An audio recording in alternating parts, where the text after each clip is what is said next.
Al 58% de las familias en Chile prefiere que sus hijos sigan clases online por lo que queda de este año. Esto según encuestas, la encuesta Estamos Conectados realizada por Educación 2020, la tercera encuesta de este tipo. Además, el estudio dio cuenta de una fuerte brecha socioeconómica entre establecimientos pagados y públicos en relación al retorno presencial. Para hablar del tema nos acompaña Alejandra Ratias, directora ejecutiva de Educación 2020. Alejandra, bienvenida a Canal 24 Horas, ¿cómo te va?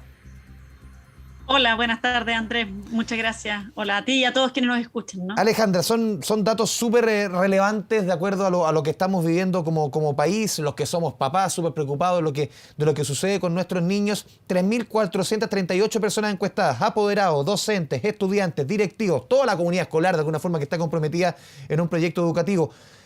¿Cuán dispuestos están los papás hoy día a que sus hijos vayan a clase? Mira, lo que no, ciertamente hay una preocupación de los papás, mamás, apoderados, Mm. ¿no? En enviar a sus hijos a clase. Vimos que efectivamente, como tú decías al inicio, ¿no? Hay un 58% que dice que independiente de cifras, ellos preferirían continuar a distancia.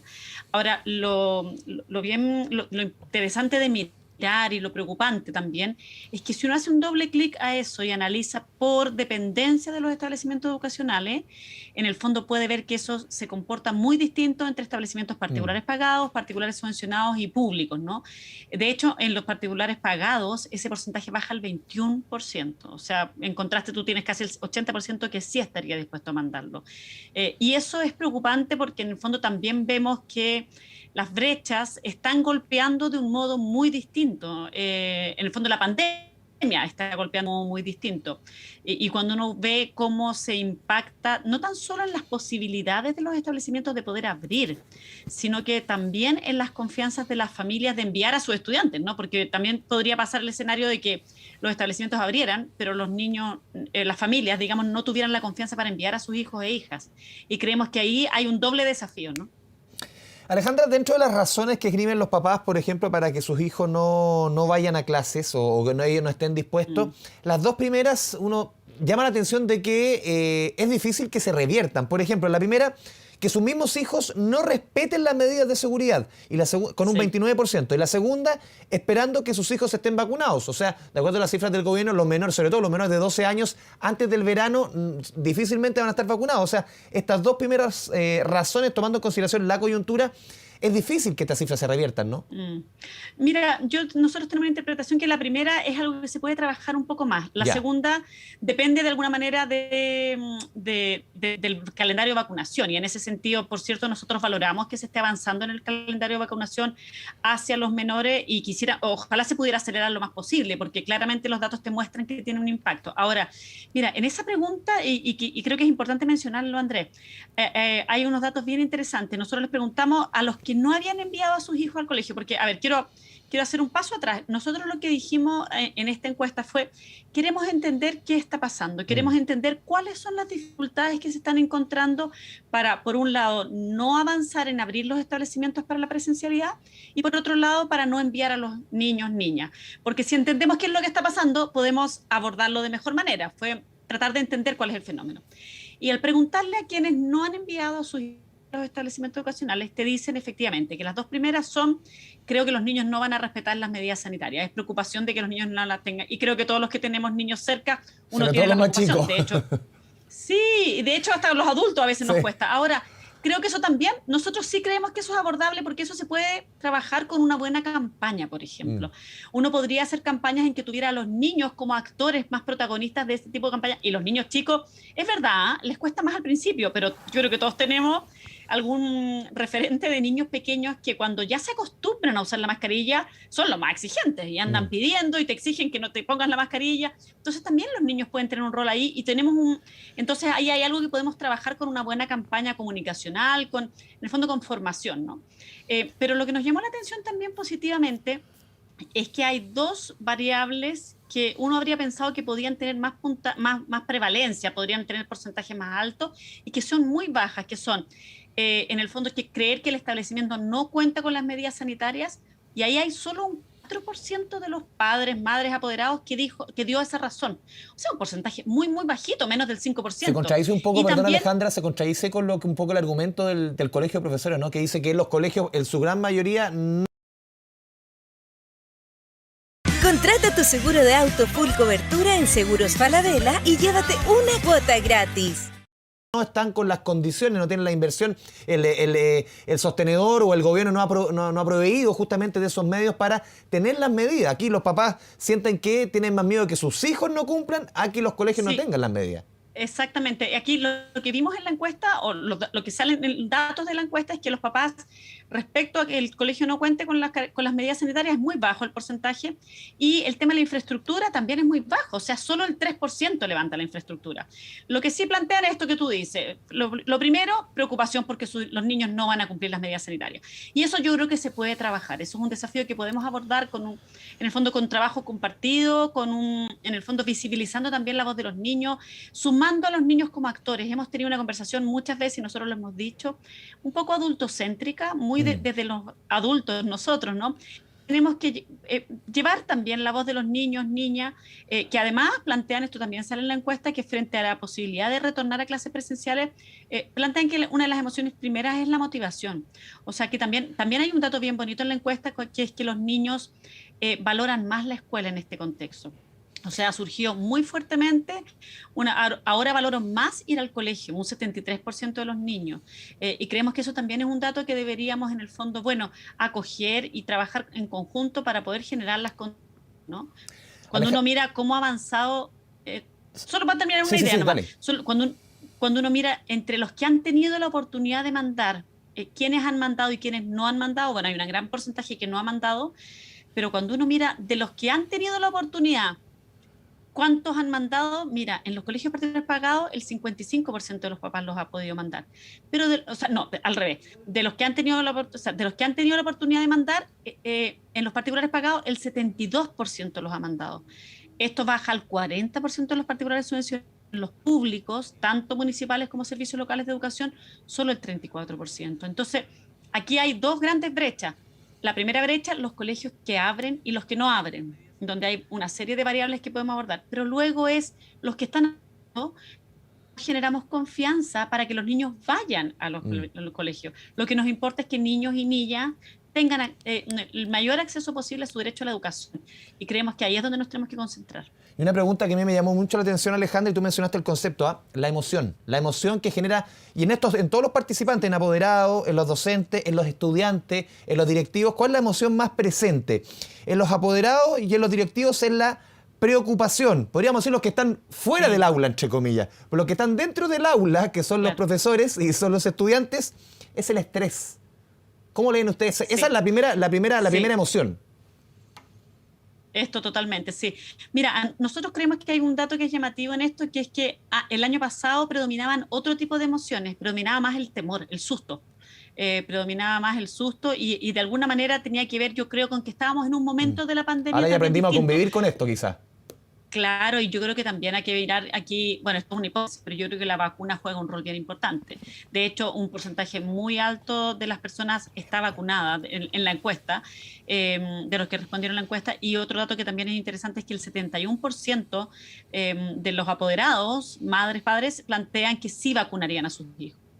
Entonces, bueno, ahora, para volver a lo de las emociones que me planteas tú, Andrés, sin lugar a duda hay que considerar, claro, el estrés que están teniendo tanto los niños y niñas como los docentes, y la preocupación de los equipos directivos, de los apoderados, y apoyar a gestionar eso de una manera un poco distinta que lo que estábamos antes. Según las emociones que predominan, la forma en que tiene que abordarse también es un poco distinta. Y yo creo que tenemos que ver formas en que podamos ayudar a contener, a apoyar. Otro dato que es preocupante es que encontramos un dato bien importante respecto a la sobrecarga para los docentes. Hay un 87% que plantea que su jornada laboral diaria en contexto de teletrabajo es más extensa que lo que tenía antes, y que su jornada laboral le alcanza para cumplir con todo lo que tiene que hacer con sus labores como docente.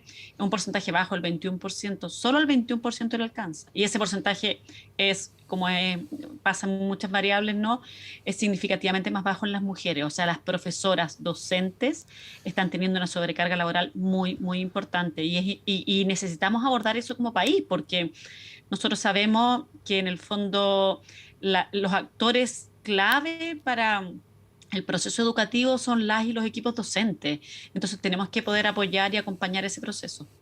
Alejandra, siguiendo con el tema de las emociones, otra que se repite mucho, de acuerdo a la medición de ustedes, la ansiedad. Y después, como en tercer lugar, uno va midiendo de acuerdo también al grupo que se mide. Por ejemplo, me llamó la atención en los docentes en la frustración y en los estudiantes. Tú decías, claro, el volver a clases los motiva, pero la sensación ahora, en esta distancia, es el aburrimiento. Sí. Sí, mira, vamos por parte. La frustración de parte de los docentes es algo que hemos observado bastante y que además hemos podido conversar con muchos de ellos en la línea de que, y es bien bonita la reflexión que hay detrás, ¿no?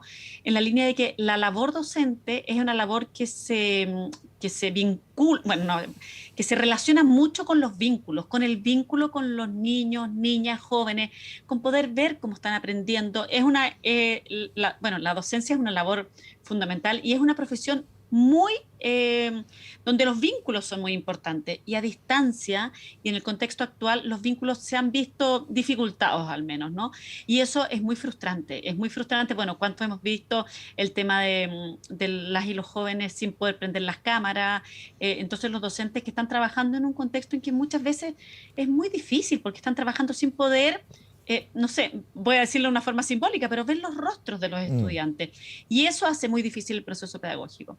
Desde la perspectiva de los estudiantes, el aburrimiento ciertamente es una señal en el fondo como de cuán complejo es seguir vinculado con el proceso formativo en la escuela a distancia, ¿no? Y esto habla de cuán en el fondo los niños, cuán involucrados están, y también eso hay que tener cuidado porque eso puede ir avanzando a mayor tristeza. De hecho, los datos de tristeza es 19%. Hemos visto los impactos en salud mental, en el bienestar socioemocional es bien alto. Y yo creo que todos esos temas o sea, de hecho, entre los jóvenes el estrés y la ansiedad surgen muy fuertes. Estrés, ansiedad y aburrimiento son los tres primeros. Entonces, ahí ciertamente hay que abordarlo. Bueno, y es una de las razones por las cuales también la presencialidad es tan importante, ¿no? En ese mismo tema, Alejandra, ya el tercer estudio que ustedes entregan respecto a estos mismos temas que estamos conversando, esta encuesta, Estamos Conectados, ¿cómo tú cruzas esto, más allá de lo político, pero cómo lo cruzas con este conflicto que ya parece crónico entre el Ministerio de Educación y el Colegio de Profesores? ¿Cómo ves tú, tomando en consideración estos números, qué es lo importante, qué es lo que vale al final? ¿Cómo tú cruzas, cómo miras tú ese conflicto que ya lleva 1 año y medio desde que comenzó la pandemia? Sí.